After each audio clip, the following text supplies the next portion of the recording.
Hello, son. How'd the ball game go?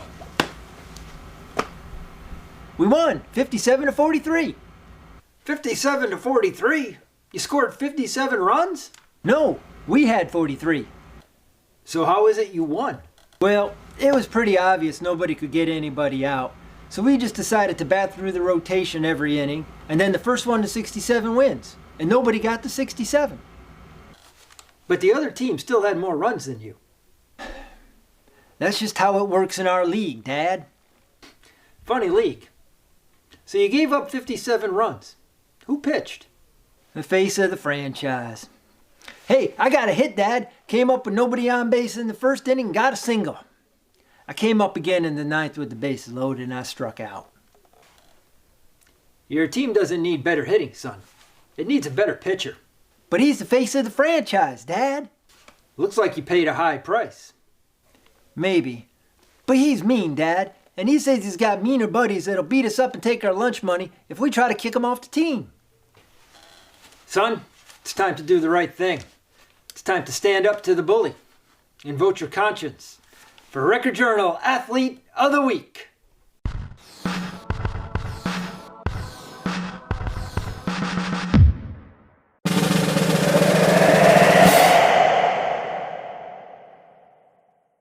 Good morning, good evening, good afternoon, whenever you may happen to be tuning in. I am Brian Carpenter, sports editor of the Meriden Record Journal, and welcome to the Record Journal Athletes of the Week contest, week 2 of the winter season. And hey, man, me and my man Aaron just decided we're taking it to the great outdoors.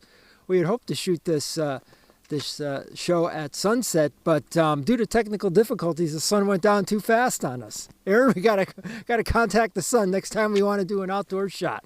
But what we don't have to contact are our 6 nominees for this week, because we got 6 good ones and they were pretty easy to pick. Actually, it was tough to leave some kids out this week. But hey, we still have a month ahead of this winter season. Lord willing, knock on wood, this is an old wooden Canadian stick, so that counts. Hopefully we'll get through the rest of the winter season. For now, we're 2 weeks in the book, and we're coming at you with our week 2 slate of candidates. We're going to start with the boys. We're going to start with the Maloney Spartans of basketball fame. They are off to a 4-0 start. Big part of that is the man who makes it go, the senior point guard. He is Mr. Vincent Martinez. Vincent Martinez is a returning all-Record Journal player, and he and the Spartans off to a 4-0 start. And we're filming this on Sunday night, and Maloney has a big game on Monday. So, Aaron, our time stamp is all out of whack here. We're filming on Sunday. Vincent Martinez and the Spartans playing Middletown on Monday, and the show's airing on Wednesday. What happened on Monday? I don't know. You have to read the Record Journal to find out, but I'm pretty convinced Vincent Martinez will play a good game. He's averaging 15 points for the Spartans, had 19 on Friday against Newington, came back less than 24 hours, had 9 against Rocky Hill. Maloney obviously won both of those games. 4-0, Vincent Martinez and the boys getting after it, and Vincent is boys nominee number 1 here in week 2. Our second nominee from the other side of Meriden, Mr. Mehdi Momin of Platt High School. He's on the Meriden Co-op boys swim team. They're off to a 2-0 start. Ed Heath is all excited, so I'm excited because Ed's a good guy. And Mehdi Momin, only a sophomore, but he proved himself last year as a freshman. And they have beaten Lewis Mills, and they've beaten Bristol Co-op. And Bristol was the win last Wednesday, and Mehdi won the 100 backstroke, also led off the winning 200 medley and 200 freestyle. The week before that against Lewis Mills, he won the 100 fly, and he had the fast time in the 100 backstroke, except he didn't win, quote-unquote, because they were on exhibition by then. But Mehdi, basically, if you added up 3 individual wins, a couple relay wins, he and the co-op 2-0. Mehdi, congratulations to you, boys nominee number 2 here in week 2. Our third and final nominee, he is from the world of ice hockey. We got a good one coming up Saturday night. The Sheehan Titans 4-0 against the Lyman Hall Trojans 3-1. And the man who makes it go for the Lyman Hall Trojan, the senior captain. I like this guy an awful lot. He is Mr. Aiden Weir, the senior captain, 2 goals and 2 assists against North Brantford last Wednesday in a 5-2 win. They beat the East Haven Co-op 4-1 last night. And Aiden had a goal and an assist in that game as well. Trojans 3-1. The Sheehan Titans 4-0. Aiden Weir is boys nominee number 3. Now, I know people from the Sheehan camp are saying, hey, what gives, man? The Sheehan Titans are 4-0. We score about 6-7 goals a game. We just had 7 against Cheshire. We're undefeated. In fact, Carpenter, we're not 4-0. We're 5-0. Get your facts right. I did. I corrected myself. Why no Sheehan Titans this week? Because we're going with the ladies, because the Sheehan girls basketball team is 4-0, and girl who makes that team go, the point guard senior Caitlyn Velez. So hockey team, I know you're all gentlemen, so you perfectly understand. Caitlyn Velez, triple-double on Saturday against Jonathan Law. She had 13 points, 10 rebounds, 14 assists. Wrap your mind around that one.